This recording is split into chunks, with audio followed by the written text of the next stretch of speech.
Alright, let's go ahead and take a look at the new set, Zendikar Rising. Now, before we get started, I want to go ahead and let you know I have a couple of awesome decks that I plan to show you in the future, and some I probably should have showed you prior to rotation because they are now not doing super hot. But we'll get around to that in the future. For now, though, I want to focus on doing a couple of videos focused on the new Zendikar Rising set. Now, I was paying a lot more attention this spoiler season than usual, but I'll be honest, I'm kind of iffy on how this is going to go. I will say this, though. The party mechanic within this set makes me believe that we will most likely see better drafting experiences overall, because I feel like the whole party mechanic, it's not something you can build around. As a matter of fact, I already tried and it really didn't work that well.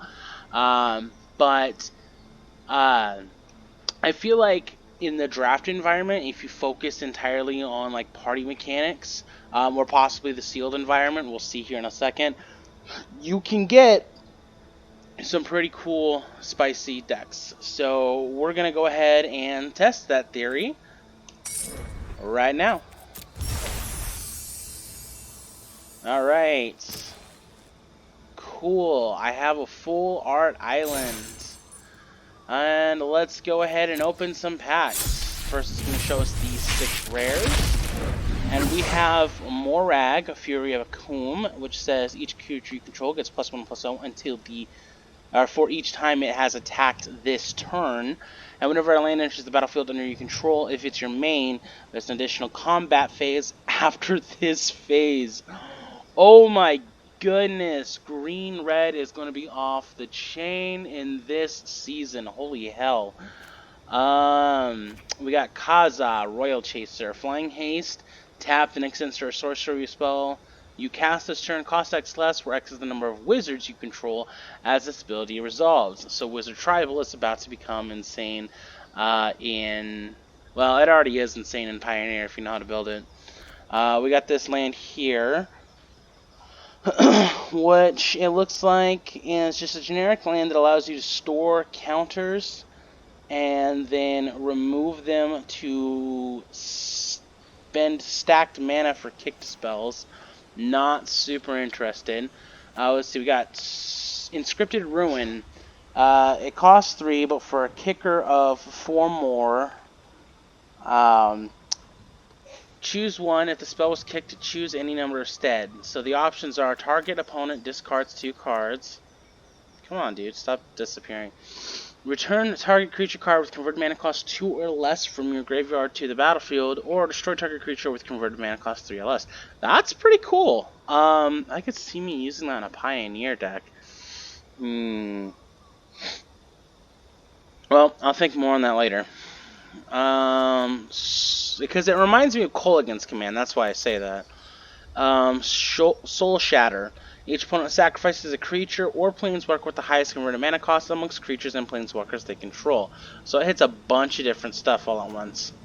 But of course it only hits high CMC, so I don't really know how good that is in Constructed. We'll see how good it is in Limited.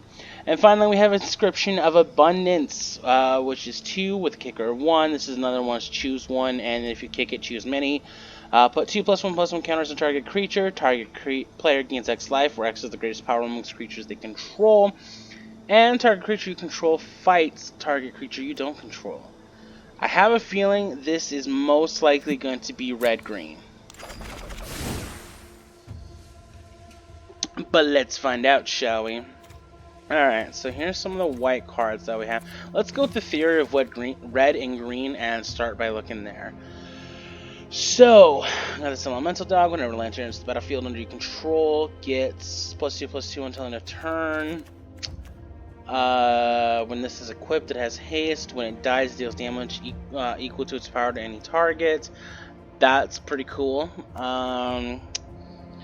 When Ardent Electromancer enters the battlefield, red for each creature in your party. That's kind of whatever. Kazul's Fury, as an additional cost, sack a creature.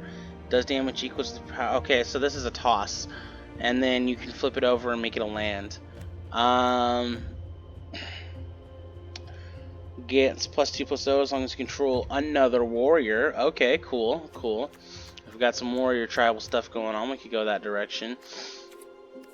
I don't know if we have any dual lands though. Let's take a look at that real quick. Nope. We are stuck with using basics, so I don't see us going 3-color at all. Anyway, back to what we were doing. Landfall does 1 damage to each opponent. Molten Blast, 2 damage to target creature, a planeswalker, or destroy an artifact. That seems like it would be pretty good. Wait, why are we back in the green already? We gotta get this boy real quick. Reclaim the Waste, 1 or kicker, search your library for a basic. If it was a kick, search for 2 basics instead. Well, if we do go this direction, that's... Wait, is this onto the battlefield or into your hand? No, it's into your hand. Well, that's still decent for mana fixing, although I admittedly would have preferred... what's the word I'm looking for? Ramp. Tormenting Voice is an additional cost. Discard a card, draw 2 cards. Card draw is always good, so why not? This is a 1/1 with Death Touch, which is awesome because it's not a snake or a scorpion this time. Skyclave Pickaxe. When it enters the battlefield, attach it to a creature. Landfall. When land enters, equipped creature gets +2/+2 until end of turn, and then you can equip for 3. So that seems decent. We'll come back to that. I think we're gonna put the pitch in here as well, the toss thing. I would definitely play this if we are definitely just going green-red, but we'll see more on that later. That seems good. The whole 2-sided thing. I'm spinning floor +1/+1 on territorial Scythe Cat, huh? Yeah, that's really good actually, come to think of it. A lot of these are actually pretty good. I mean, this is generic, but it's good.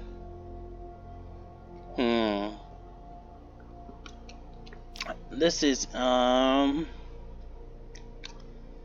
decent.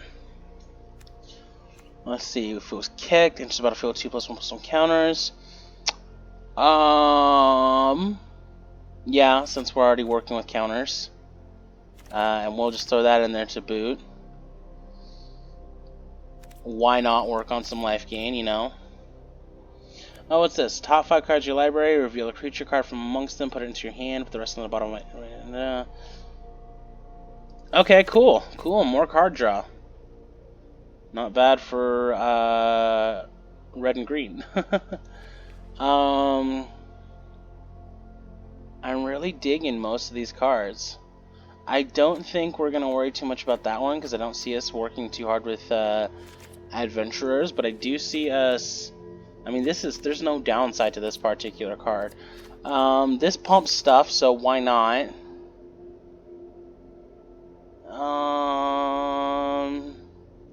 That would sync up with this, but I don't know if I would really rely on that. Still, it's a 1/1 for 1, so it's not terrible. Okay, so this can become a 2/3 whenever you play a land. So this is actually a pretty good turn 1 card, so yeah, we'll put that in there. I think we'll go ahead and put the blade and the pickaxe in there, the Death Touch elf. I don't know if we have a whole lot of other warriors. That's just a rogue. Okay, this is a warrior. This is gonna be messy. This is a warrior. I still wouldn't rely on that. I don't like this card very much, but at the same time we're running out of options. Unless we dip into another color, which I really don't want to do.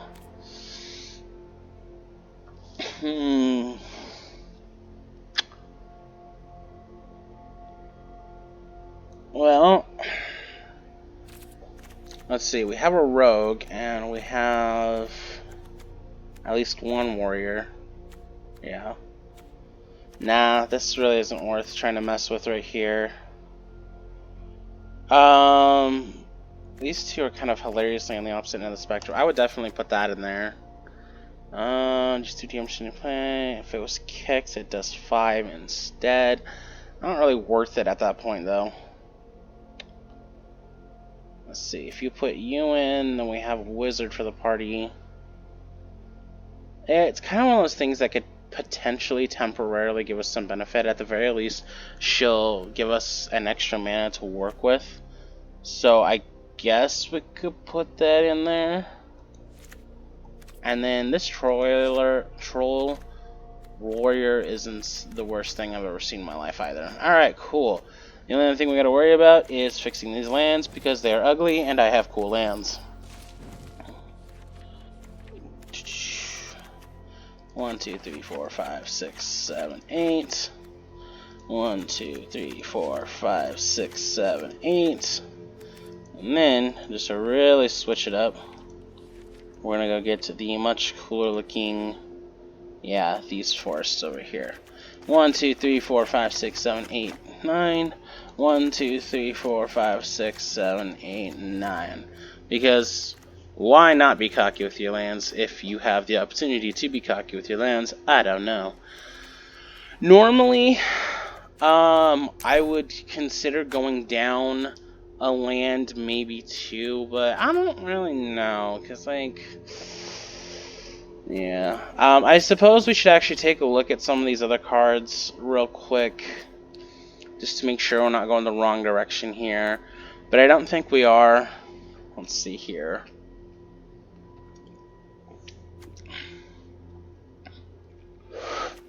This would be good for +1/+1 counter synergy stuff.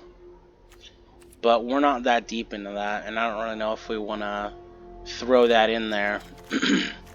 I mean, we could, theoretically.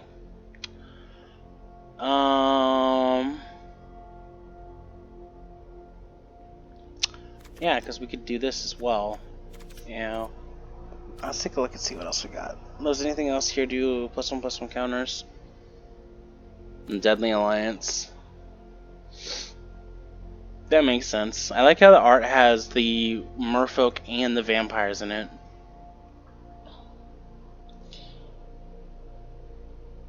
Okay, so we got 3 cards in black that mess with +1/+1 counters, plus we have a flip life thing. Flip land thing. I don't know about that. I like going for risky moves, but we've also had bad experiences in the past. I don't know if it's really worth it to put like 5 black cards in there. I don't know, let's take a look real quick.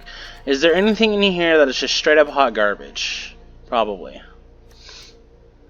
Well, with this, it makes it easier. Plus, we have a couple of different ways to draw cards, even if they are all iffy. Nah, let's play it safe for this one. Let's double check that red and green one more time before we move on and start hopefully not losing games. You know what? Let's go ahead and do that. Okay, we're done. Okay, now we're done. Apparently it did not go through. So, let's go.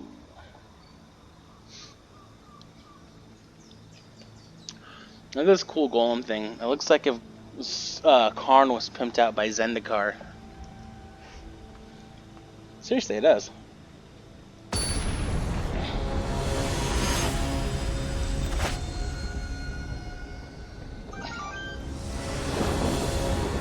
Alright.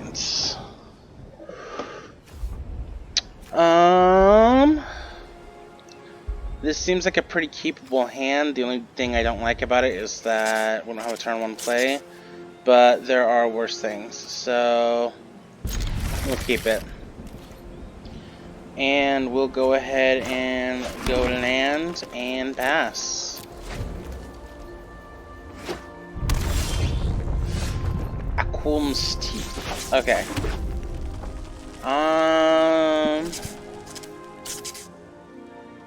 We'll play Adventure Raids. I was gonna play Tormenting Voice, but okay, that sucks.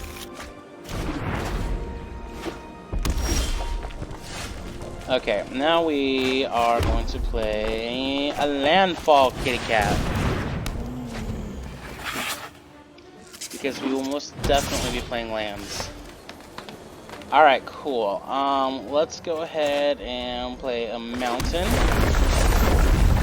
And the landfall goes off immediately. And then we will play Tormenting Voice. I think we're gonna ditch the Rogue, just because we can get better cards.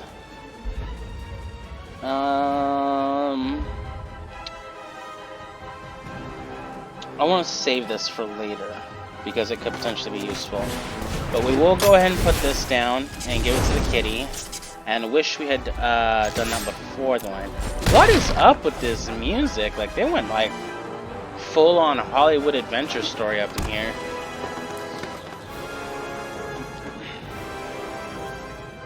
See, because I can kick this next turn.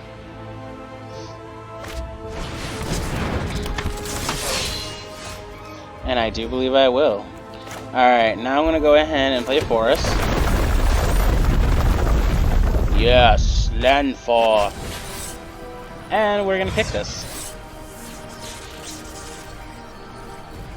Yeah, we're gonna do all of these. Yep, target a player. The creature I control, target a creature I don't control.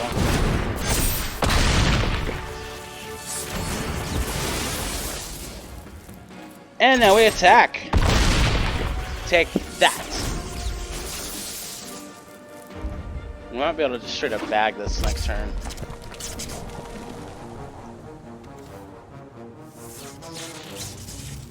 Yeah, because that kitty's pretty terrifying right now. I don't know what exactly they would be able to play to... Well, whatever they were planning on playing, it shouldn't have been that. At least not if they wanted to survive. Alright, we're gonna go ahead and play that Spitfire thing. And some sweet landfall triggers, and then swing for 9 damage. 3 of which is gonna be mitigated. And then we could just play this as a land next turn and finish it off.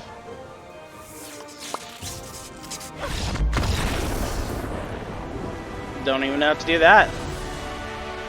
Boom. Okay.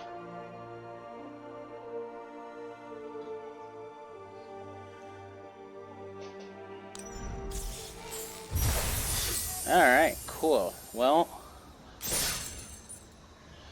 that'll do for now, but we will come back to this a little bit later. Thanks for watching. Have a great rest of the day.